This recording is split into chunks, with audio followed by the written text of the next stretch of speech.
여러분 안녕하십니까? 여수 MBC 뉴스투데이입니다. 올해 우리나라의 자동차 수출액이 역대 최고치를 기록할 것으로 보입니다. 국내 최대 수출입 항만인 광양항의 자동차 처리 실적도 7년 만에 100만 대를 넘어설 전망입니다. 문영철 기자입니다. 드넓은 부두에 선적을 기다리는 차량들이 빼곡히 들어차 있습니다. 광양항을 거쳐 해외로 수출되는 승용차와 화물차들입니다. 올해 1월부터 7월까지 우리나라의 자동차 수출액은 416억 달러.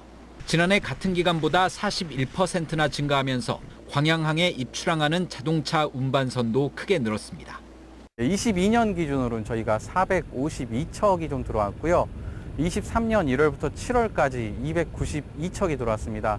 올해 6월까지 광양항에서 처리한 자동차는 지난해 같은 기간보다 38% 증가한 55만 4천 대. 지난해 광양항 총 물동량에서 자동차가 차지한 비중은 5% 정도였지만 처리 물량이 크게 늘면서 국내 주요 항만 중 유일하게 상반기 전체 물동량도 소폭 증가했습니다. 지금 같은 추세라면 올해 말까지 110만 대를 처리해 지난 2016년 이후 7년 만에 자동차 물동량 100만 대 달성이 가능할 것으로 항만공사는 전망하고 있습니다. 수심이 깊어 대형 선박이 접안하기 쉽고 부지가 넓어 한꺼번에 많은 차를 보관, 처리할 수 있다는 것이 광양항의 강점으로 꼽힙니다. 유부지 활용 그리고 선석 재배치를 통해서 더 많은 자동차 화물을 좀 더 원활하게 그렇게 수출입할 수 있도록. 여수광양항만공사는 당분간 자동차 수출 호조세가 이어질 것으로 보고 선사와 화주에 대한 마케팅을 보다 강화할 계획입니다. MBC 뉴스 문형철입니다. 네, 순천시가 오는 11월 50여 년 만에 낡은 건물을 대체하는 새로운 시청사 건립 공사를 시작합니다. 뿔뿔이 흩어진 청사를 통합하는 것은 물론 원도심 활성화와 생태축을 연결하는 새로운 도시 공간으로 자리 잡을 전망입니다. 최우식 기자가 보도합니다. 1969년에 지어진 현 청사는 구조안전 C에서 D등급, 내진 설계나 장애인 시설도 없고 유지관리 부담은 가중되는데 청사 공간은 비좁습니다. 순천시는 2020년부터 신청사 건립 사업을 시작해 설계 공모와 조달청 계약 등을 마쳤고 최근 시공업체도 선정했습니다. 본격적인 공사는 오는 11월에 시작돼 내후년 말까지 먼저 신청사를 지어 사무실을 옮기고 이후 2026년 말까지 현 청사를 철거한 다음 그 자리에 중앙공원을 조성합니다.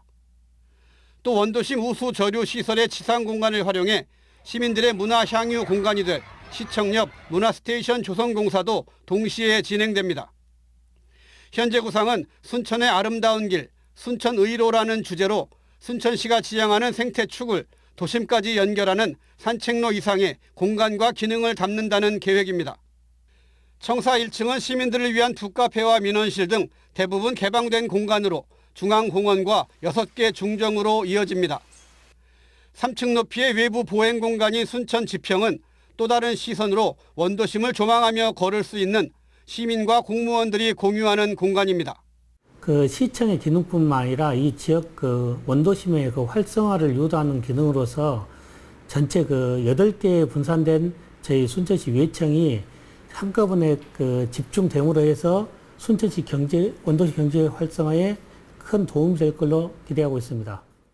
신청사 건립에는 2,165억 원, 문화스테이션 공사에는 295억 원의 예산이 각각 투입됩니다. 순천시는 또 시청 건너편 원도심 공동화 지역에 483억 원을 들여 15,000여 제곱미터의 시민광장을 조성하고 옥천과 동천을 통해 순천 원도심을 순천만 생태축과 자연스럽게 연결한다는 구상입니다. 순천시는 다만 최근 시의회에서 실시설계 용역비 등 2억 원의 예산이 삭감돼 시민 의견 수렴과 시의회 공감대 형성을 전제로 시민광장 조성 사업은 일단 유보하기로 했습니다. 순천의 자연을 담은 문화와 소통의 공간이 될 신청사 건립 사업에 시민들의 관심이 모아지고 있습니다. MBC 뉴스 최우식입니다. 네, 옛 전남도청 복원 사업이 본격적으로 시작됐습니다. 80년 5월 당시 시민군들이 계엄군에 저항했던 옛 전남도청의 모습을 그대로 복원하는 게 사업의 핵심 내용인데 여기에 더불어 시민들을 위한 다양한 전시 체험 공간도 조성할 예정입니다. 임지은 기자가 취재했습니다. 5.18 민주화운동 당시 시민군의 마지막 항쟁지였지만 지난 2015년 개관한 국립아시아 문화전당 조성 과정에서 당시 모습을 잃어버리게 된 옛 전남도청. 5월 어머니들이 전남도청 원형을 복원해야 한다며 천막 농성을 이어가는 등 반발했습니다. 이거 뭐지 이거! 지역사회의 거센 반발에 따라 문재인 정부는 지난 2019년 옛 전남도청을 1980년의 모습으로 되돌리겠다고 약속했습니다. 비록 늦은 감은 있지만 다행히 복원 사업을 전담할 옛 전남도청 복원 추진단이 지난 8월 27일 문화체육관광부 직속으로 복원을 위한 전담 조직이 신설된 지 4년, 드디어 옛 전남도청 공사가 첫 삽을 뜨게 됐습니다.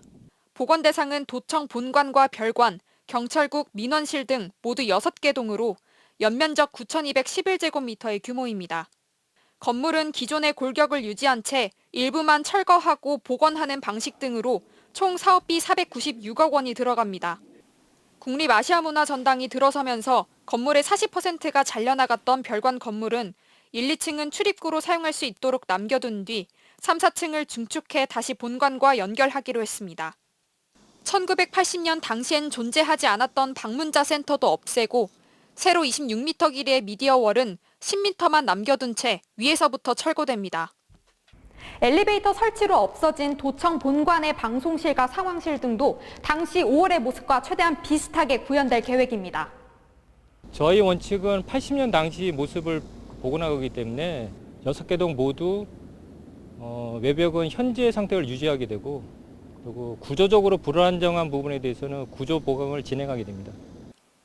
건물 내부는 당시 민주화운동의 역사를 생생히 보여줄 수 있는 다채로운 가상 전시체험 공간으로 꾸며집니다. 하지만 내년 6월 5.18 진상조사위원회의 종합보고서가 나와야 더 정확한 내용을 담을 수 있지 않겠냐는 5월 어머니들의 제안으로 전시 콘텐츠 설계 및 제작에 대한 입찰은 잠시 중단된 상태입니다. 개훈군들은 지금 진상조사위에서 3,700명 정도 그 굿을 했다 하더라고요. 거기 자료하고 우리 자료하고 같이. 한편 옛 전남도청 복원 사업은 약 22개월의 공사기간 끝에 오는 2025년 6월 마무리될 예정입니다. MBC 뉴스 임지은입니다. 문화재청이 순천 송광사 일주문을 보물로 지정 예고했습니다. 1802년 중창된 송광사 일주문은 조선시대 일주문의 형식과 형태를 충실하게 담고 있어 역사적, 학술적 가치가 높은 것으로 평가받고 있습니다. 문화재청은 30일 동안 의견을 수렴한 뒤 문화재위원회 심의를 거쳐 보물로 지정할 계획입니다. 지난 7월 내린 기록적인 폭우로 전남 지역 곳곳에서 농경지 침수 피해가 발생했습니다.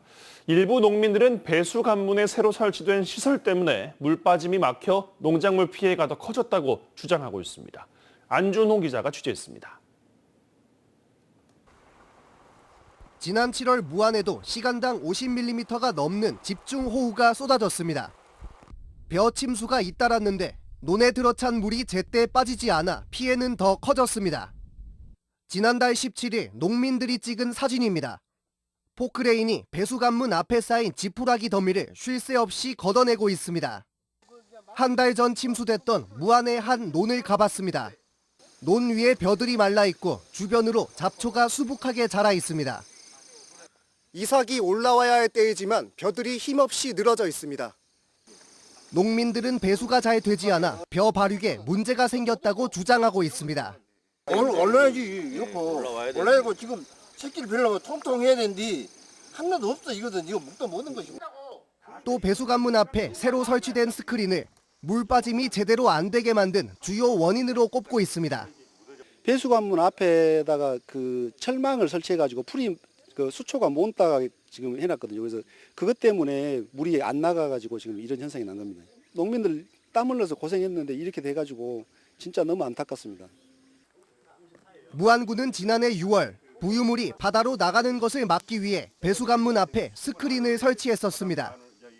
3월, 4월경에 넘개미를 먼저 사전 준설을 하고 거기에서 다 못한 부분은 여기 배수관문에 그 포크레인을 상시 배치를 해서 무안군은 또 이번에 침수 피해를 입은 농가에 심사를 거쳐 피해 보상을 하겠다고 밝혔습니다. MBC 뉴스 안준호입니다. 산업계의 전국체전으로 불리는 전국 품질 분임조 경진대회가 순천에서 막을 올렸습니다. 올해로 49회째를 맞은 이번 행사에는 대기업과 중소기업 등 전국 273개 업체가 참가해 다음 달 1일까지 근로자 작업 환경과 탄소 중립 등 16개 부문에서 품질 개선 우수 사례를 발표하는 방식으로 경연을 펼치게 됩니다. 전라남도가 여순사건 심사 체계를 개선하기로 했습니다. 전라남도는 희생 유형별 처리 기준이 명확하지 않아 실무위원회에 상정되지 못하는 사례를 막고 심사 속도를 높이기 위해 피해 유형별로 세부 심사 기준을 마련하기로 했습니다.